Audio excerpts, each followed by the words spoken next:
اس سے پہلے غزوہ احد کا ذکر چل رہا تھا، اور غزوہ احد میں مسلمانوں کو شروع میں اللہ تبارک و تعالیٰ نے فتح سے ہمکنار فرمایا، پھر خالی حضور صلی اللہ علیہ وسلم کے قول پر عمل نہ ہو سکا، جس کی وجہ سے شکست کا سامنا کرنا پڑا۔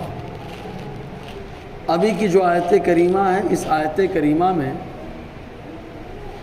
مکہ کے باشندے، کفار، مشرکین، یہود و نصارہ جو عربی النسل تھے، ان لوگوں نے مسلمانوں کو جو بدر میں فتح ملی تھی، تو غزوہ احد کی شکست کے بعد ان لوگوں نے یہ کہنا شروع کر دیا کہ جیسے ان کو غزوہ احد میں شکست ملی ہے مسلمانوں کو، بدر میں بھی ان کو ملتی، لیکن اتفاق سے ان لوگوں کو فتح مل گئی۔ کوئی ان کو اپنی طرف سے، کوئی ان کو اپنی محنت سے، کچھ نہیں، خالی اتفاق سے۔ کہتے ہیں کوے کا بیٹھنا، ڈال کا ٹوٹنا، تو کہا اتفاق ہو گیا جو ان کو فتح ملی ہے۔ تو اللہ تبارک و تعالیٰ نے ان کے اس قول کو رد فرمایا کہ فتح اتفاق سے نہیں ملی ہے، بلکہ اللہ تبارک و تعالیٰ نے مدد فرمائی۔ اسی مدد کے صدقے، اللہ تعالیٰ کے کرم کے صدقے، صحابہ کرام کو اللہ نے فتح عطا فرمائی۔ تو رد کرنے کے لیے یہ آیت کریمہ ہے۔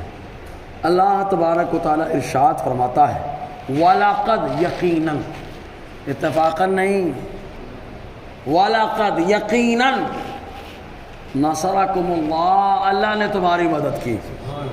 جو بدر میں فتح ملی یہ اللہ کی مدد سے ملی، اور اللہ تبارک و تعالیٰ جب کسی کی مدد فرماتا ہے تو اس پر کوئی غالب نہیں آتا۔ اللہ تعالیٰ جس کا معاون و مددگار ہو اس پر کوئی غالب نہیں آتا۔ یہی وجہ ہے کہ مسلمان جب تک اللہ تعالیٰ کے فرمان کے مطابق چلتا رہا، اللہ تبارک و تعالیٰ کی رحمت اس کی مدد کرتی رہی، مسلمان غلبہ پاتا رہا۔ چاہے طارق بن زیاد کی فوج کی شکل میں ہو، یا صلاح الدین ایوبی کی شکل میں، ان کی فوج کی شکل میں، یا محمد بن قاسم رضی اللہ تعالی عنہ ان کی شکل میں ہو، یا محمود غزنوی کی شکل میں ہو، تھوڑی سی جماعت لے کر کے آئے، جس علاقے میں چلے گئے اللہ تعالیٰ نے انہیں غلبہ عطا فرما دیا۔ اور یاد رہے کہ مکہ کے باشندے، کفار، مشرکین مدینہ طیبہ پر 3 موقع پر ان لوگوں نے چڑھائی کی ہے، اور اس نیت سے کہ مسلمانوں کو، پیغمبر اسلام کو نیست و نابود کر دیا جائے، ختم کر دیا جائے۔ پہلا موقع بدر کا آیا، بدر کے موقع پہ چڑھائی کی تو اللہ تعالیٰ نے فرشتوں کی مدد کے ذریعے سے مسلمانوں پہ کرم فرمایا، اور یہ اس وقت فرشتوں کی مدد آئی کہ اللہ تبارک و تعالیٰ نے 1000 کا وعدہ کیا، پھر 3000، پھر 5000۔ معاملہ یہ تھا کہ ایک شخص جس کا نام تھا کرز ابن محاربی، اس نے کفار مکہ سے جو بدر کے میدان میں آئے تھے کہلا بھیجا کہ ڈرنے کی ضرورت نہیں ہے، میں بڑا لشکر تمہاری کمک اور مدد اور رسد کے لیے میں بھیج رہا ہوں۔ تو جب صحابہ کرام کو معلوم پڑا پہلے ہی 313 اور 1000 تھے، 3 گنا زیادہ، ایک کے مقابل میں 3 سے بھی زیادہ، تو صحابہ کرام میں بتقاضۂ بشریت تھوڑی گھبراہٹ آئی کہ اب اور لشکر آنے والا ہے، کیسے مقابلہ کیا جائے۔ تو اللہ تبارک و تعالیٰ نے اپنے محبوب کی زبان ان کو خوشخبری سنائی، گھبراؤ مت، 1000 فرشتوں کا وعدہ تھا، اب 3000 فرشتے بھیجے جائیں گے، 3000 فرشتوں سے مدد کی جائے گی۔ اور اس کے بعد پھر تھوڑا سا ماحول گرمایا تو اللہ تعالیٰ نے اپنے محبوب سے پھر پیغام بھیجا، آپ صحابہ کو خوشخبری سنا دے کہ 3000 نہیں بلکہ 5000 کے فرشتے آئیں گے، 5000 کی تعداد میں آئیں گے مسلمانوں کی مدد کے لیے۔ حضرت عبداللہ ابن عباس رضی اللہ تعالی عنہما بیان فرماتے ہیں کہ فرشتے بدر میں آئے، احد میں آئے، اور احزاب کے موقع پر آئے، اور کئی موقع پر آئے، حنین کے موقع پر آئے، لیکن جنگ خالی فرشتوں نے بدر میں کی ہے، باقی کہیں جنگ نہیں کی، بس خالی مدد کے لیے کھڑے رہے، کیونکہ جہاں فرشتے موجود ہوتے ہیں مسلمان ہاتھ کو اٹھا لے تو اللہ تعالیٰ دعاؤں کو قبول فرما لیتا ہے۔ تو فرشتوں کے وجود ہی قبولیت کی ضمانت ہے، پھر صحابہ کی دعا ہے۔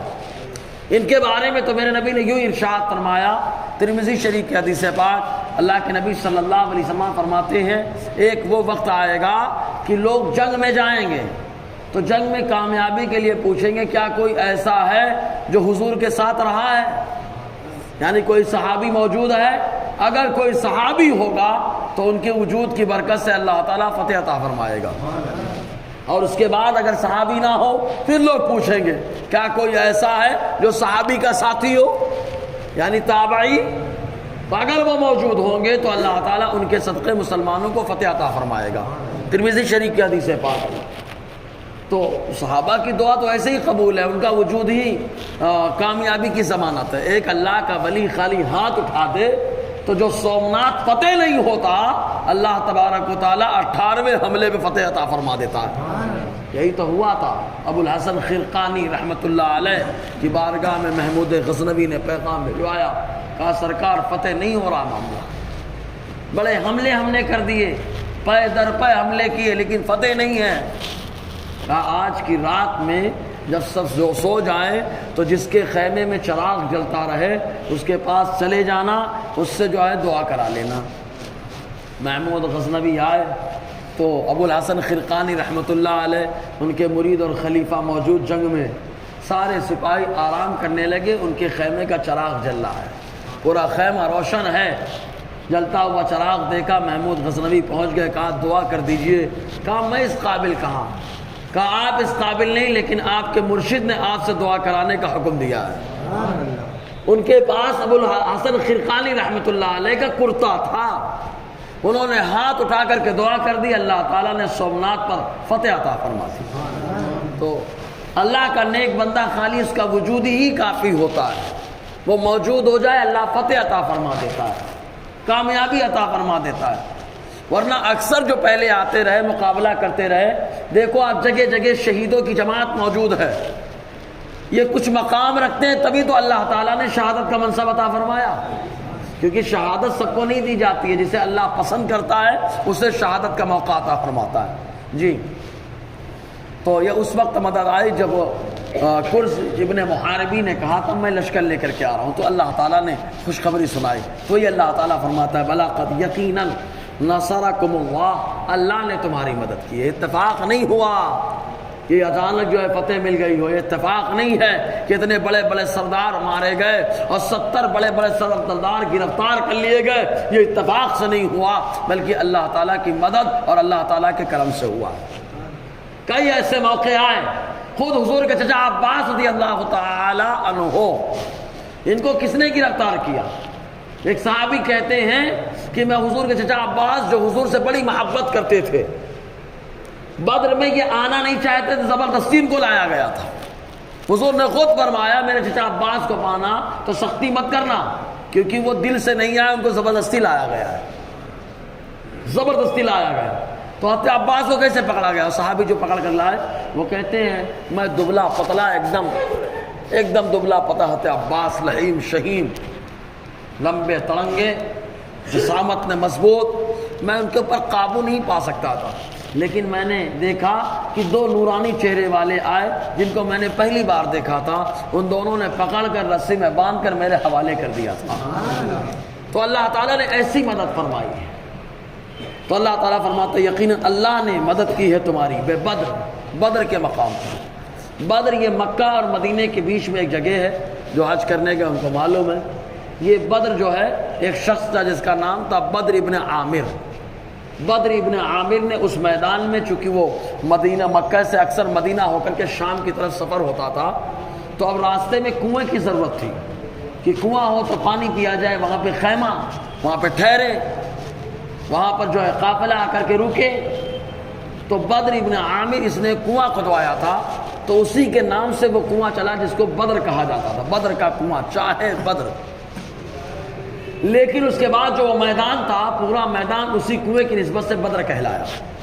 تو یہ بدر ابن عامر نے کنواں کھدوایا تھا، اسی کی نسبت سے یہ مقام ہے جہاں پر یہ مقابلہ ہوا۔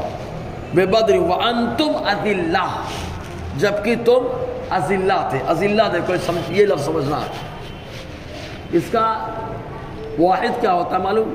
ذلیل، ہم لوگ بولتے ہیں نا بہت ذلیل ہے نا، اسی کی جمع کیا ہے؟ پیورل اذلہ۔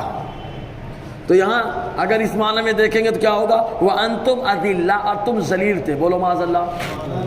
یہ معنی لیں گے تو صحابہ ذلیل رہے، ایمان لانے کے بعد کوئی ذلیل ہوتا ہے؟ نا نا نا، اگر ذلت میں بھی ہوتا ہے تو ایمان کی برکت سے اللہ اسے عزت عطا فرما دیتا ہے۔ کیا عزت تھی، کیا وقار تھا آتے بلال کا، لیکن جب ایمان لائے تو مصطفیٰ نے وہ مقام دیا جو مقام کسی کو نہیں ملا، کیونکہ مصطفیٰ نے کعبہ کی چھت پہ بلال کو چڑھا دیا ہے۔ تو ایمان جو ہے آدمی کو عزت دینے کا ذریعہ ہے۔ تو یہ اذلہ کا معنی کیا ہے؟ جس کا واحد ذلیل ہوتا ہے۔ تو اعلیٰ حضرت علی رحمۃ الرضوان کا جب قلم چلتا ہے تو غوث پاک کا فیضان بولتا ہے، غوث پاک کا فیضان بولتا ہے۔ یہی محدث اعظم کے چھوچھوی کے جملے ہیں کہ اعلیٰ حضرت امام محمد رضا غوث پاک کے قلم کا نام ہے۔ تو اب غوث پاک کا قلم جب چلے گا تو کتنا دمدار چلے گا، زبان چلے گی تو کتنی دمدار چلے گی۔ تو کہا اذلہ کا ترجمہ کہا ذلیل معنی ہوتا ہے بلا شبہ۔ تو ذلیل کے معنی ہوتا ہے عاجز، کمزور، ایک معنی۔ ایک ذلیل کا معنی ہوتا ہے بے سر و ساما ہونا، کیونکہ 313 صحابہ میدان میں اترے ہیں، تلوار کی کمی ہے، چند ہی تلواریں ہیں، گھوڑے بھی تھوڑے ہیں، اونٹ بھی کم ہیں، پیدل زیادہ ہیں، پیدل ڈنڈا لے لے کر کے مقابلے میں آئے ہیں، تلوار نہیں ہے، تو بے سر و سامانی کا یہ معاملہ۔ اور ادھر 1000 کا لشکر گھوڑے پہ سوار، سامان حرب و ضرب سے لیس ہو کر کے آیا، تو ان کے مقابل میں بے سر و ساما تھے۔ تو ایسے بے سر و سامانی میں اللہ تعالیٰ نے صحابہ کرام کی مدد فرمائی ہے۔ تو یہاں اذلہ کا معنی بے سر و ساما، جبکہ تم بے سر و ساما تھے، کوئی سامان حرب و ضرب تمہارے پاس نہیں تھا۔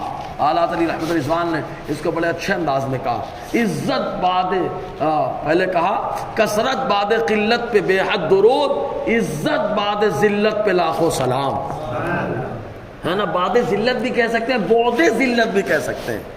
بعد ذلت جب معنی ہوگا تو ذلت کا معنی بے سر و سامانی، اور عزت غلبہ، یعنی پہلے بے سر و ساما صحابہ تھے، اسی آیت کی بنسبت سے بے سر و ساما تھے، اور اللہ تعالیٰ نے بعد میں غلبہ عطا فرما دیا۔ اسی تعلق سے اللہ فرماتے ہیں عزت بعد ذلت کے لاکھوں سلام۔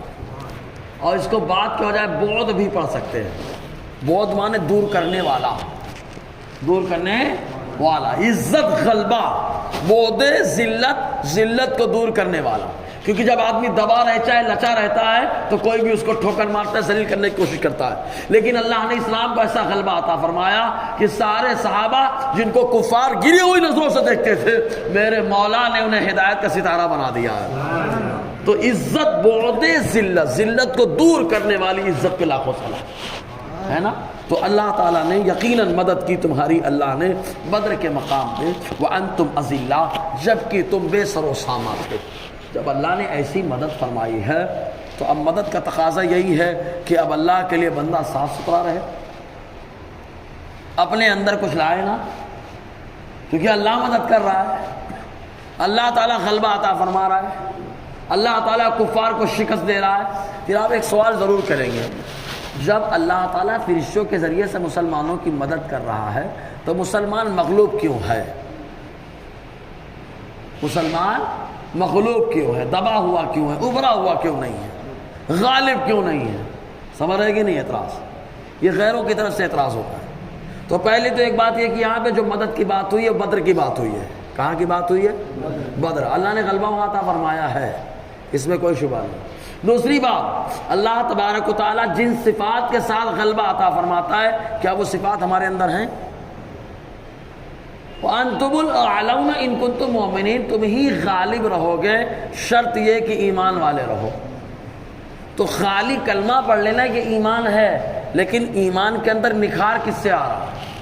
کہا ایمان پہلے مضبوط کر لیا، نمازوں کے ذریعے سے نکھار پیدا کر رہا ہے، روزے کے ذریعے سے نکھار پیدا کر رہا ہے، سمجھ رہے کہ نہیں آپ؟ تلاوت کے ذریعے سے نکھار پیدا کر رہا ہے، گناہوں سے بچ کر کے نکھار پیدا کر رہا ہے۔ تو جس کے اندر کمال ایمان ہوتا ہے اللہ تعالیٰ غلبہ اسی کو عطا فرماتا ہے، کمال ایمان کو غلبہ عطا فرماتا ہے، نور ایمان کو غلبہ عطا فرماتا ہے۔ اب ہمارے پاس یا تو ایمان ہے تو اعمال خراب ہیں، اور اگر اعمال اچھے ہیں تو ایمان کا پتہ نہیں، سمجھے کہ نہیں؟ اعمال اچھے ہیں تو ایمان کا پتہ نہیں ہے، تو دونوں طرح تو معاملہ گڑبڑ ہے۔ جبکہ غلبہ کس کو ملتا ہے؟ دونوں جس کے پاس ہو، ایمان اور عمل دونوں جس کے پاس ہوتا ہے اللہ غلبہ اسے عطا فرماتا ہے۔ صحابہ کا ایمان بھی مضبوط رہا اور اللہ تعالیٰ نے عمل میں مثالی زندگی عطا فرمائی ہے صحابہ کو، مثالی زندگی۔ ورنہ جن کو مصطفیٰ جنتی کہے، قرآن جنتی کہے، ان کو تو بولنا چاہیے اب کچھ کرنے کی ضرورت نہیں ہے، ہم تو پہنچے ہوئے ہیں۔ سبحان اللہ۔ صحابہ کو بولنے کا حق ہے کہ بولے ہم پہنچے ہوئے ہیں، ہم پہنچے ہوئے۔ کیوں؟ اس لیے کہ صحابہ کو اللہ تبارک و تعالیٰ نے جنت میں پہنچا دیا ہے، دنیا کے اندر ہی جنت میں پہنچا دیا، جنت کی بشارت دے کر کے، مصطفیٰ نے جنت کی خوشخبری دے کر کے۔ ان کو کہنے کا حق ہے، لیکن آج کا آدمی کہے تو جنید بغدادی سید الطائفہ علیہ رحمۃ رضوان فرماتے ہیں ہاں پہنچے ہوئے تو ہیں، لیکن کہاں؟ جنت میں نہیں، جہنم میں۔ کہاں پہنچے ہوئے؟ جہنم میں۔ سمجھ رہے ہیں نا؟ صحابہ کرام پہنچے ہوئے کہاں؟ بولے جنت میں۔ سبحان اللہ۔ کیونکہ اللہ نے وعدہ کیا قرآن میں۔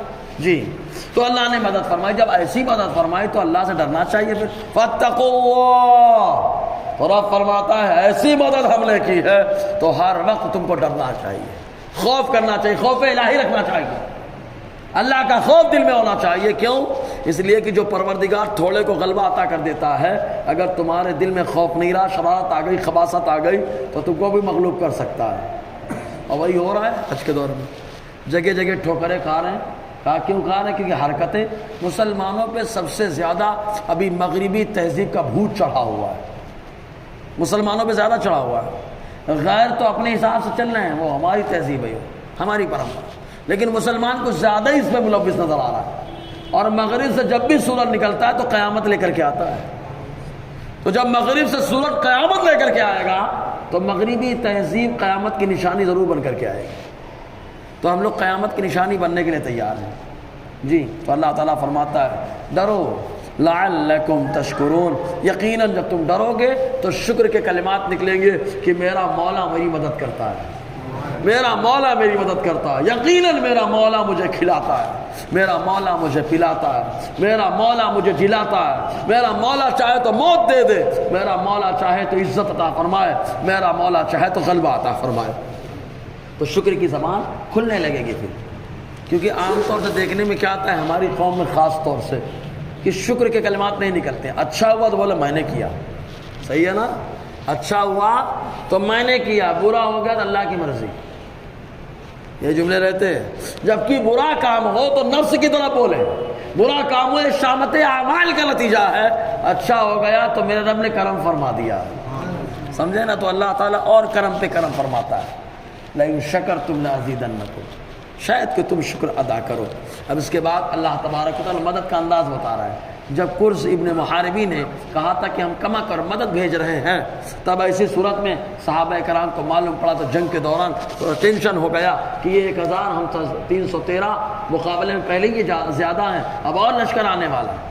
تو اللہ کے رسول نے فرمایا ٹینشن مت لو ایمان والو، اللہ تعالیٰ فرشتوں سے تمہاری مدد کرنے والا ہے، اور میرا مولا مدد کرے تو مچھر سے پوری حکومت کو ہلا دیتا ہے۔ لنگڑے مچھر سے پوری حکومت کو ہلا دے تو جو پروردگار لنگڑے مچھر سے حکومت ہلانے پہ قادر ہے تو وہ لنگڑے مچھر سے اللہ غلبہ بھی عطا فرمانے پہ قادر ہے۔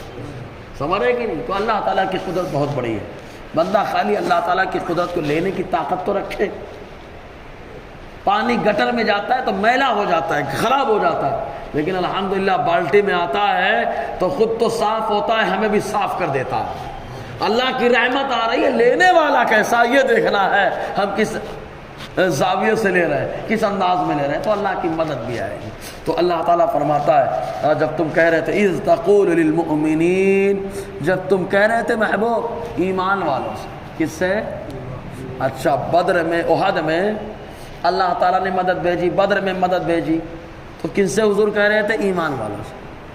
اگر بدر کے بارے میں لو تو ابو بکر ہے نا بدر میں، ارے ہے یا نہیں؟ عمر بھی ہیں، سمجھ رہے نا؟ عثمان غنی کو تو حضور نے روکا تھا لیکن حصہ رکھا تھا ان کو بھی، بدر کا ثواب ان کو بھی ملا ہے۔ حضرت علی بھی ہیں، عشرہ مبشرہ بڑے بڑے صحابہ ہیں۔ اب رافضی کا ردیف ہو گیا، رافضی آتے ابو بکر آتے عمر، ان کو نکال دیتا ہے، ان کی شان میں گستاخی کرتا ہے۔ اس کا جملہ کیا رہتا ہے؟ حضرت فاطمہ الزہرا نے ان کو کافر کہا، معاذ اللہ ثم معاذ اللہ، جب کوئی ان کو یہ نہیں معلوم کہ حضرت فاطمہ الزہرا وہ شخصیت کی حامل ہے کہ قرآن پر سب سے زیادہ عمل انہوں نے ہی کیا ہے، کہ قرآن نے کہا عورتوں کو زینت اختیار تو کریں لیکن غیر پر ظاہر نہ کریں، تو حضرت فاطمہ نے ایسا حیا کا خیال فرمایا، پردہ کیا کہ روضے محشر میرا فخراً فرمائے گا اہل محشر نظر نیچی کرو کہ فاطمہ بنت محمد کا گزر ہونے والا ہے۔ تو قرآن نے جب ان کو ایمان والا کہہ دیا تو کیسے کہیں گے کہ بے ایمان ہے؟ تو ابو بکر کے ایمان کی گواہی قرآن دے رہا ہے، کیونکہ حضور ایمان والوں سے کہہ رہے ہیں۔ تو جو 313 بدر میں حاضر ہیں سب کو اللہ تعالیٰ نے ایمان والا کہا ہے، اور جس کو اللہ ایمان والا کہے، اگر بندہ بے ایمان کہتا ہے تو یہ بندہ خود بے ایمان ہوگا، تبھی ایمان والے کو بے ایمان کہہ رہا ہے۔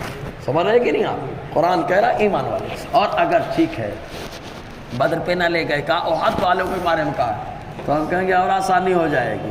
بدر میں تو حضرت عثمان غنی نہیں جا پائے تھے، حضور نے حصہ دیا تھا، آقا علیہ السلام کی بیٹی بیمار تھی حضرت رقیہ، ان کی تیمارداری کے لیے رکے تھے، حضور نے روکا تھا۔